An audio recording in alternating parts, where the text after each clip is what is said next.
Hey guys, tonight we witnessed a betrayal so public, so cruel, it could have broken anyone. It started with a knock on the door on my birthday. I just finished setting up the last of the streamers in my tiny San Jose apartment. A vanilla cake from Belladonna Bakery sat on the counter, 34 candles still unlit. I'd even poured a little glass of Prosecco, letting myself hope, for once, that maybe this year someone would show up, not for a party, just for me. I'd worn the blue A-line dress my mom gave me before she died. "You look just like I did at your age," she once said, smoothing my hair. "And when you wear this, I hope you remember that you are never small." I didn't know I'd need those words more than ever today. When the knock came, I smiled. I thought maybe Mark had canceled his weekend trip. Maybe Emily could get off early from the internship. Maybe Dad had remembered what day it was. I opened the door with that smile still on my face, but it faltered immediately. It was Dad, in a pressed suit, no card, no smile, and he didn't even glance at the decorations. Instead, he held out a sealed white envelope. His jaw was tight. His voice was clipped. "Rachel, we need to talk." He stepped inside, shoes still on eyes, darting past the cake, the candles, the punch I made from Mom's recipe. I motioned awkwardly to the counter. I just picked that up this morning. Want a slice?" He didn't answer, just placed the envelope next to the cake. "This is a formal notice," he said flatly. "You have 30 days to vacate this apartment." I stared at him. My throat went dry. "I'm sorry," what Dad looked past me toward the window. "It's still technically under family holdings. Vanessa and I decided Mark needs a place to stay when he graduates next month. He'll need this unit." I felt the floor tilt. "Today's my birthday. The timing is unfortunate," he said, not even blinking. "But business is business. You have a good job. You'll find something else." He turned to leave without saying another word, and I just stood there, cake untouched, candles unlit, wearing a dress from a woman who would have never let this happen. What he didn't know, what none of them knew, was that 6 months ago, when the Harrow family home was on the verge of foreclosure, it wasn't some miracle bank deal that saved it. It was me. I had signed my name onto the mortgage to stop the default. I had drained my savings to pay off the arrears. I had kept it quiet to protect Dad's pride. That home, the one they were now preparing to sell, I held the mortgage. As the door clicked shut behind him, I picked up the envelope and folded it in half. Then I poured myself another drink. Something inside me went still, almost quiet. Not numb, focused, I walked over to the kitchen drawer, pulled out a tin box lined with velvet.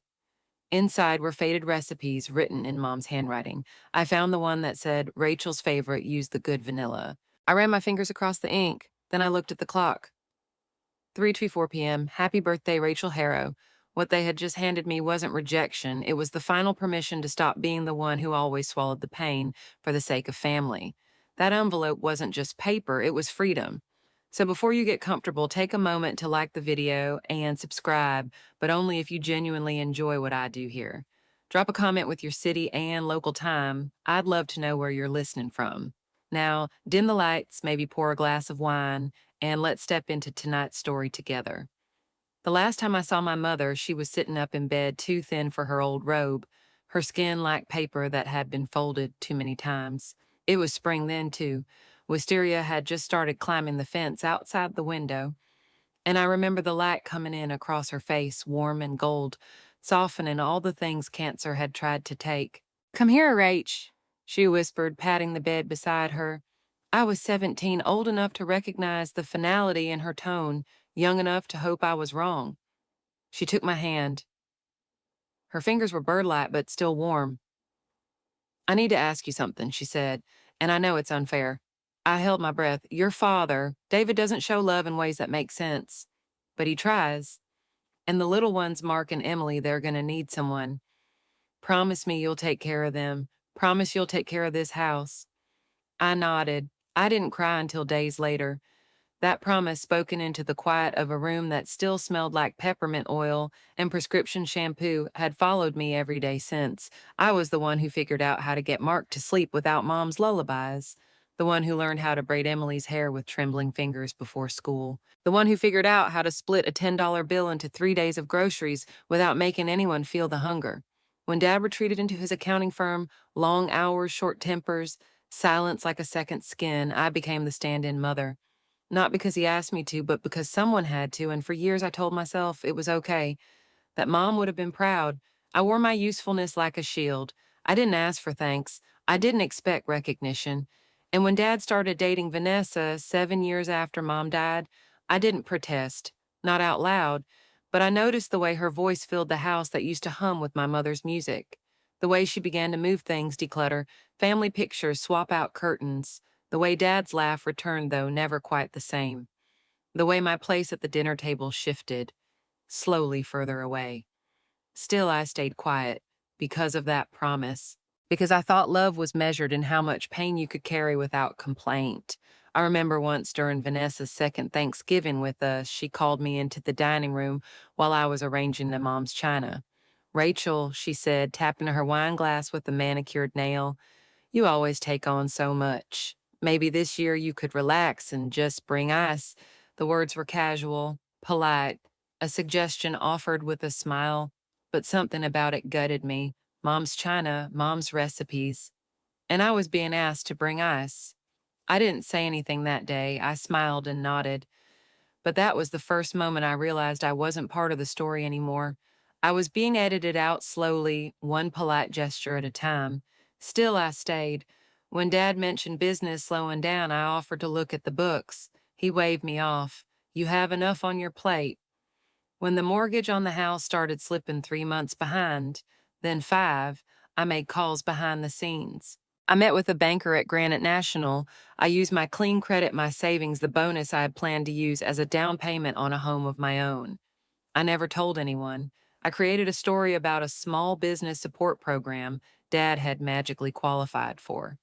He never asked for proof. He just nodded, said, "That's good news," and turned the page on the newspaper. In a way, that moment confirmed what I always suspected. He didn't want to know what held the house together.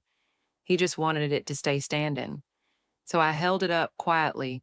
I watered Mom's garden. I baked from her recipes. I paid for the home that held every memory of her, even as those memories were painted over in neutral tones and sold off for renovation.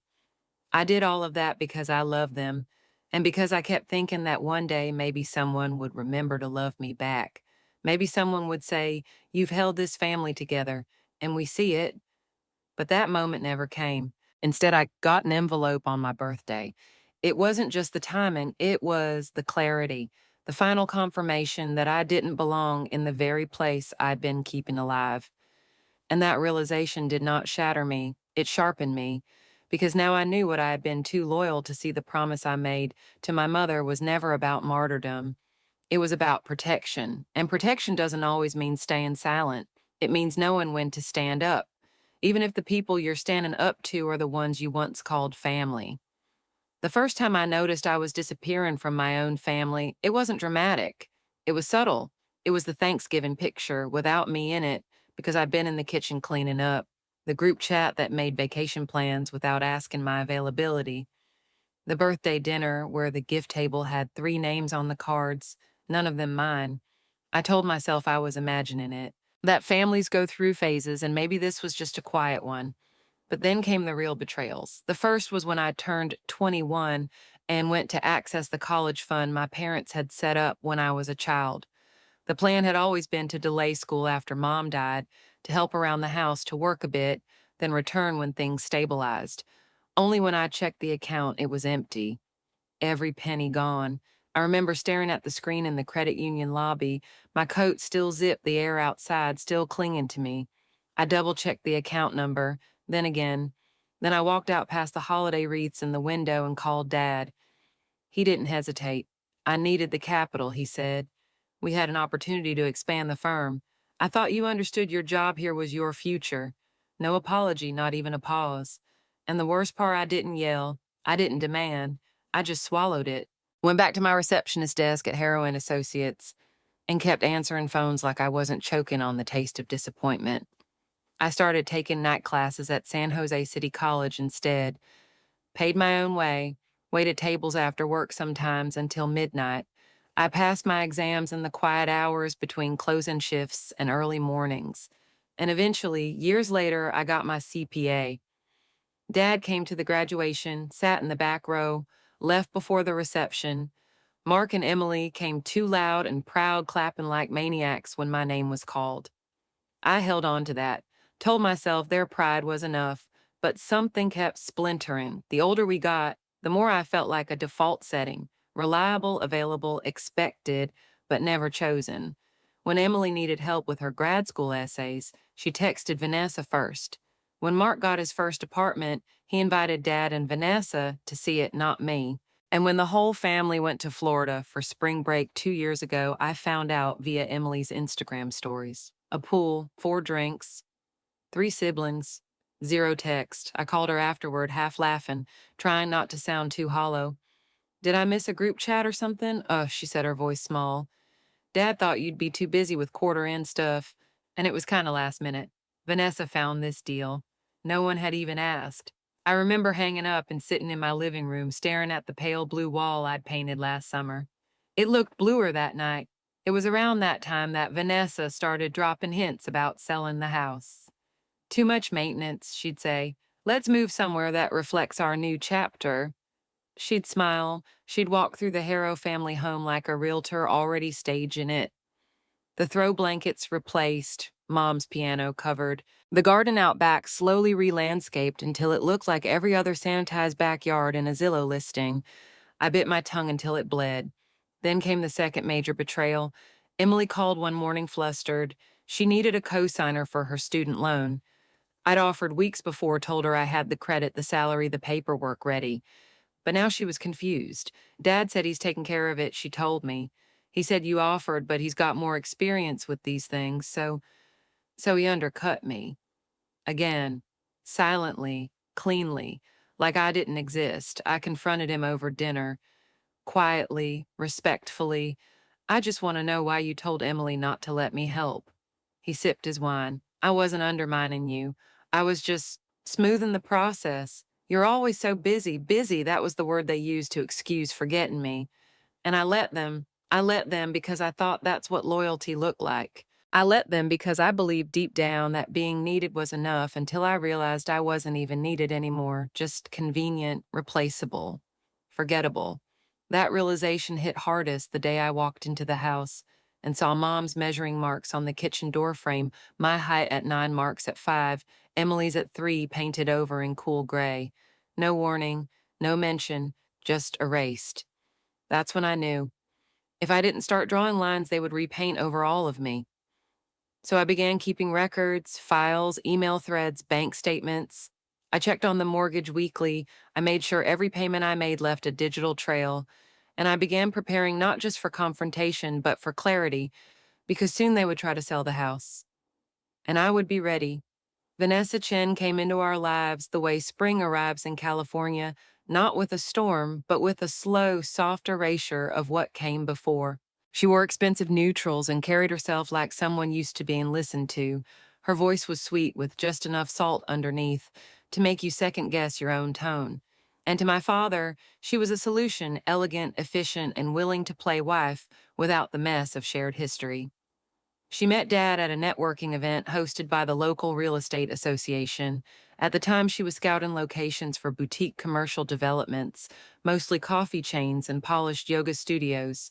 He was looking for an extension office that, if we're being honest, he couldn't really afford. She offered to help him navigate the process. 2 months later, she was helping him pick out new linens. I didn't dislike her immediately. That would have been too easy. At first, I was even grateful. She made Dad laugh again, which I hadn't seen in years. She remembered things like appointments, dry cleaning, and dinner reservations, things I'd once managed behind the scenes, then let go of without thanks. She bought him a better suit, encouraged him to hire a junior associate.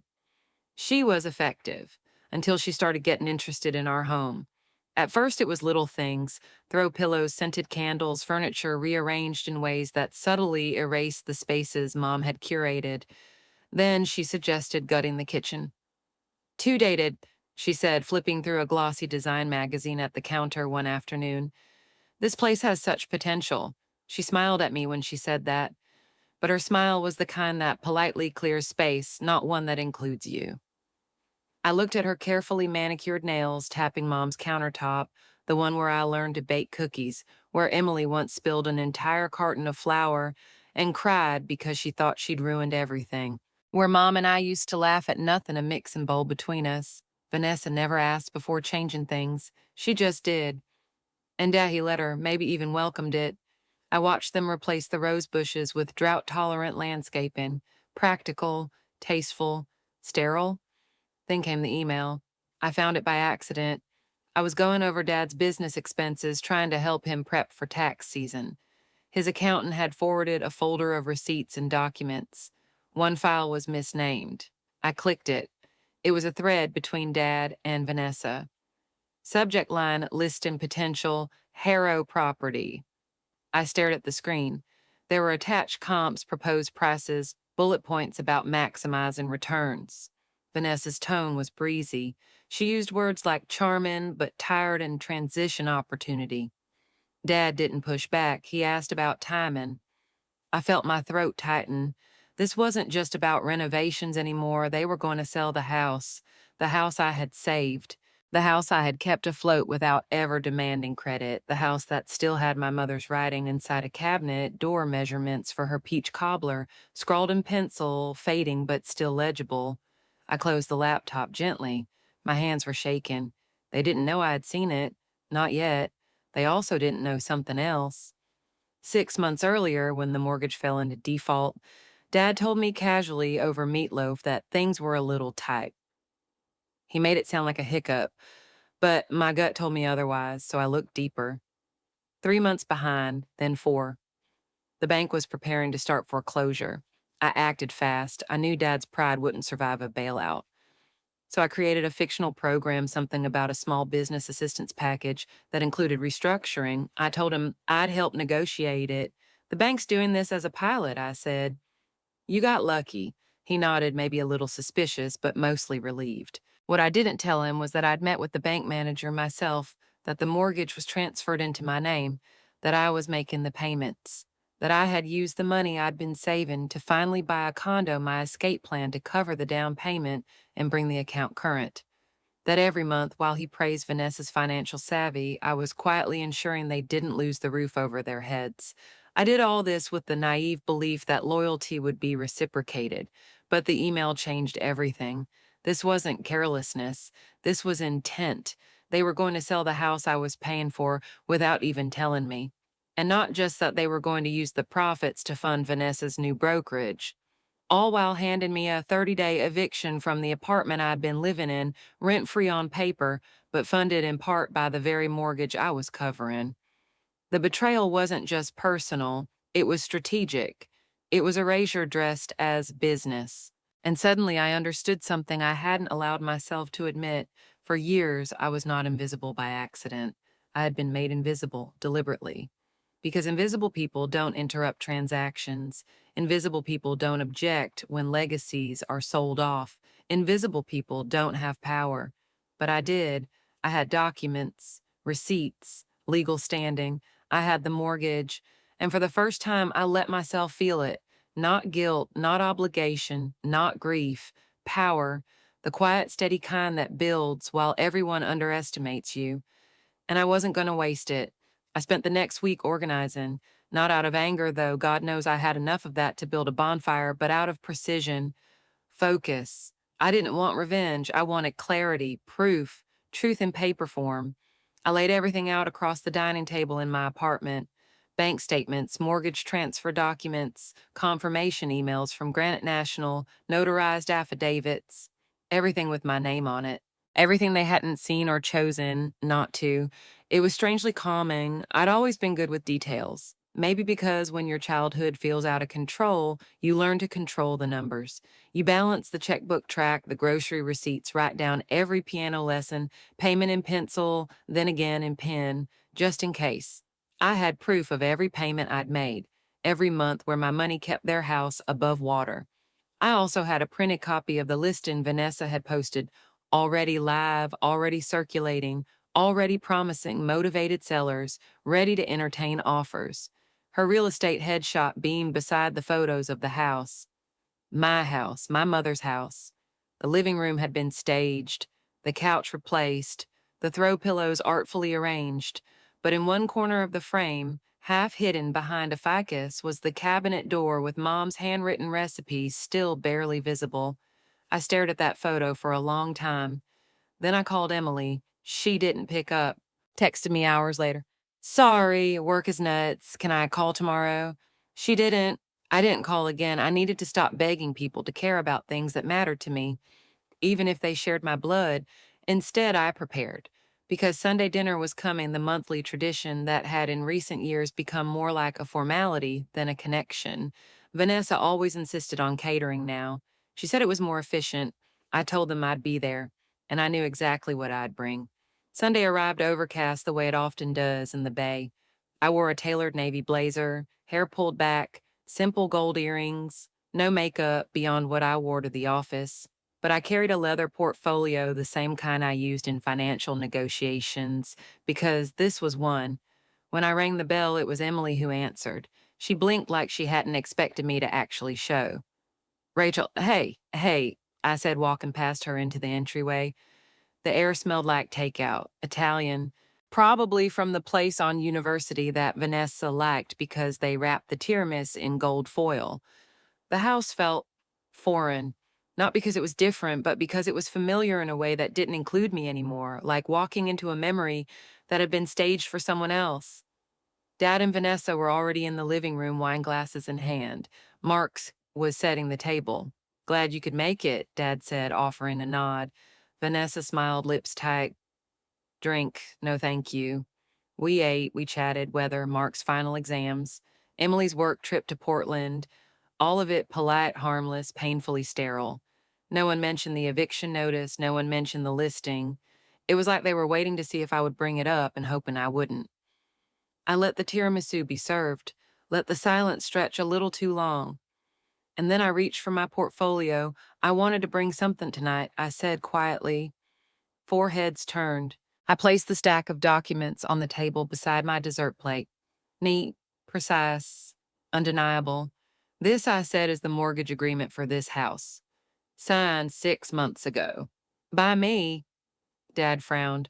Rachel, what are you talking about? The bank restructured, nah.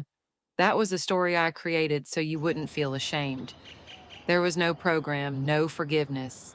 What happened was foreclosure was 3 weeks away. I stepped in. Quietly, I've been paying it ever since. Vanessa reached for the documents, flipping through them with a practiced hand. Her smile dropped by the third page. This isn't possible, she said, voice clipped. Why would they allow you? Because I have excellent credit, I said calmly. Because I qualified.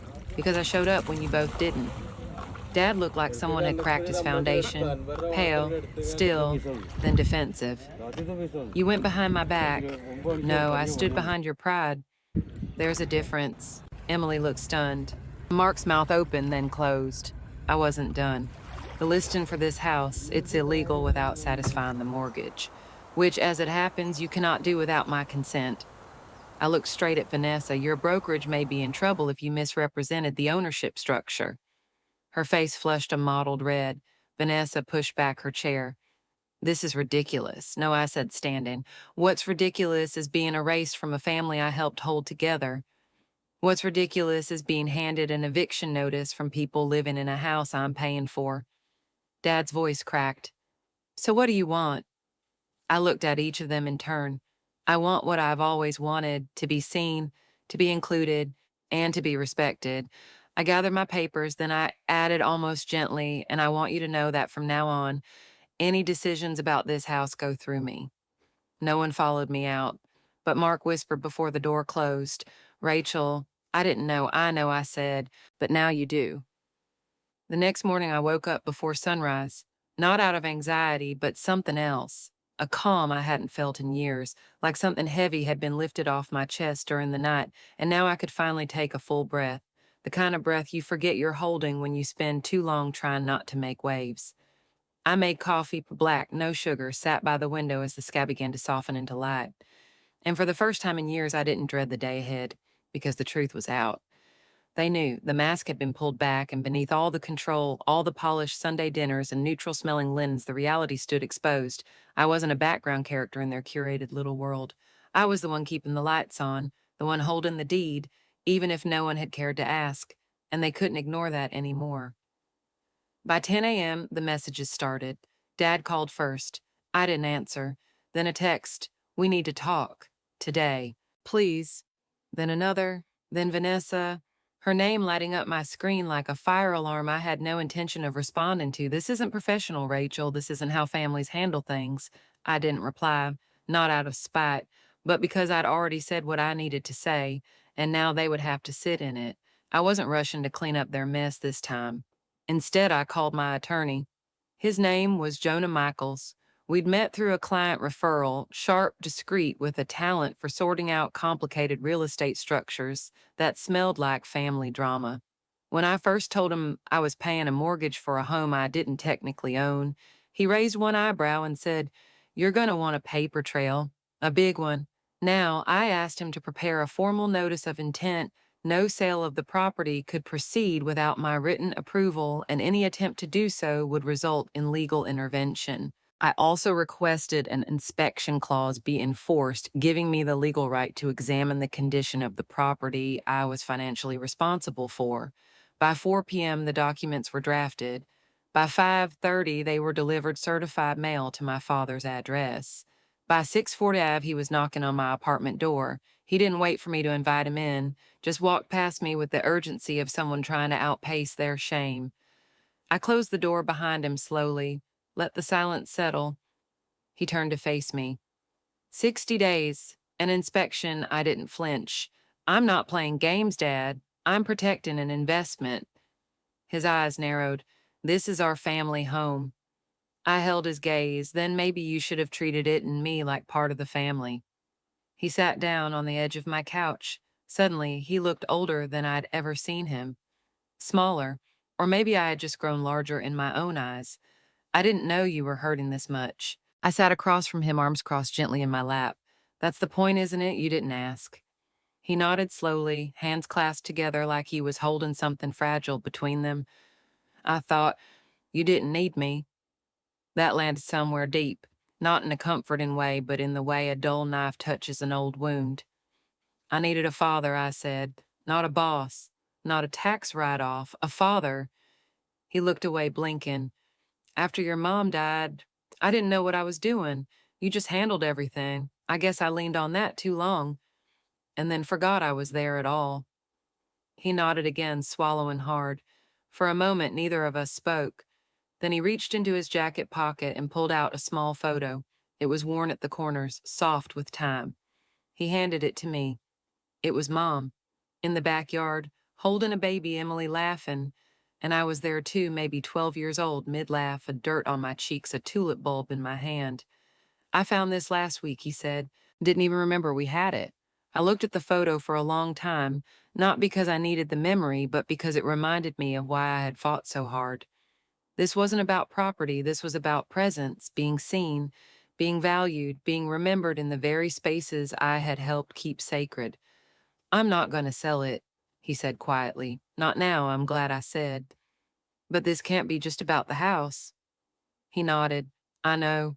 We sat like that for a while. No more accusations, no more defenses. Just two people trying to rebuild something that had been neglected for far too long. And when he left, I didn't feel triumphant. I felt still, like the dust had finally settled, like something real might finally be allowed to grow again. The next person to show up at my door wasn't my father. It was Vanessa. She didn't knock gently.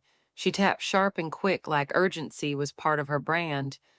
I opened the door just far enough to block her view of the inside. She was wearing her usual perfectly fitted beige blazer, flawless makeup hair pinned into a sleek knot that probably hadn't moved since sunrise. "I'm not here to argue," she said, holding up both hands like a lawyer walking into court. I raised an eyebrow. "I just want to talk. 5 minutes." Against my better judgment, I let her in. She stepped inside, scanned my small sunlit apartment, and for the first time since I'd known her, Vanessa Chin looked uncertain, not nervous, but off balance. "I didn't come to apologize," she started. "No," I said. "I didn't expect you to." She blinked, then regrouped. I came because this situation, whatever grudge you're holding, it's affecting more than just your family. It's affecting my business. There it was. The truth delivered not with regret, but with calculation. I folded my arms. It's not a grudge, it's a boundary. You're welcome to look up the difference. Vanessa sighed. Fine. Look, the listing is paused. But that house was part of a larger investment plan. I've been building this brokerage for 2 years, and David, your father, was helping me. This sale was part of that structure. Your structure was built on money you didn't earn, I said quietly, and a house you didn't pay for. Her mouth tightened. I'm not trying to take anything from you, she said, but you blindsided us, says. If you just said something I did, for years, you just weren't listening. She crossed her arms, mirroring my posture. What do you want, Rachel? A buyout, a stake in the brokerage, a public acknowledgement? I let the silence settle before answering. I want what you never bothered to give me, I said, a seat at the table. And I want you to know I'm not going anywhere. I'm done being edited out of my own family. Vanessa studied me for a long beat. Then, in a rare moment of honesty, she said, You're not who I thought you were. Neither are you. She didn't say goodbye, she just left. Later that night, Mark called. I heard what happened, he said. Vanessa's gone. Gone where she packed her things and left, no warning. Dad said she got an offer from another firm, some developer she used to date. Guess she didn't want to wait for the house to sell. I didn't say anything. I didn't need to. Some people stay when things get hard. Some don't. Vanessa had always known how to sell value. She just never understood how to build it. And that's when I knew this wasn't just a win, this was closure. 1 year later, on the same day they handed me an eviction notice, I stood barefoot in the kitchen of the house that was now legally mine. Sunlight streamed through the window above the sink, landing softly on the countertop, where my mother used to rest her mixing bowl. The cabinets were still the same warm oak, though I'd refinished them gently, restoring the worn handles rather than replacing them. I'd kept her handwriting, too, the peach cobbler recipe inside the cabinet door, now protected under a pane of glass. The house had changed in small ways, but it felt more like her now, not less. Her garden had been restored, roses and tulips and the lavender she loved most. I'd added my own touch, a lemon tree, a curved bench beneath it where I often sat with a journal and coffee, just listening to the wind. That morning I was baking again. Not because I needed to prove anything, because I wanted to celebrate. Not a birthday, not a battle won, but a rebirth. I had invited only the people who had stayed, my coworkers who'd dropped off care packages when they heard I was going through family drama, my neighbors who brought over seedlings for that garden, Emily and Mark, who after months of quiet, honest conversations were slowly, sincerely rebuilding what we'd once shared. And Dad, he hadn't missed a gathering since that Sunday dinner. Some weeks were still awkward, but he tried. He started calling just to say hi. He even asked for my opinion on hiring a new associate, something he'd never done before. He no longer called me his rock. He called me his compass. And that mattered more. Just before the guests began to arrive, the doorbell rang. It was Taylor, my best friend, the one who always shows up when the cake's still in the oven. She held a bottle of sparkling cider and a small wrap package. Happy rebirthday, she said, grinning. How does it feel? I looked around. The soft hum of the oven, the sunlight on the floorboards, the quiet confidence in my own chest. It feels like peace, I said. Later that evening, after everyone had gone and the laughter had faded into memory, I stood alone in the kitchen looking out at the garden under a silver moon. I thought about the girl who had once stood in this same kitchen dust on her hands, pain in her chest, an eviction notice folded in her purse. She thought keeping her family meant giving herself away in pieces, but she learned that love doesn't require erasure, that boundaries are not betrayals, that sometimes the only way to honor a promise is to protect the person who made it. I whispered into the stillness, I kept my promise, Mom. Then I turned off the light, folded the dish towel, and breathed in the scent of home. In the silence he left behind, you didn't just rebuild, you rose.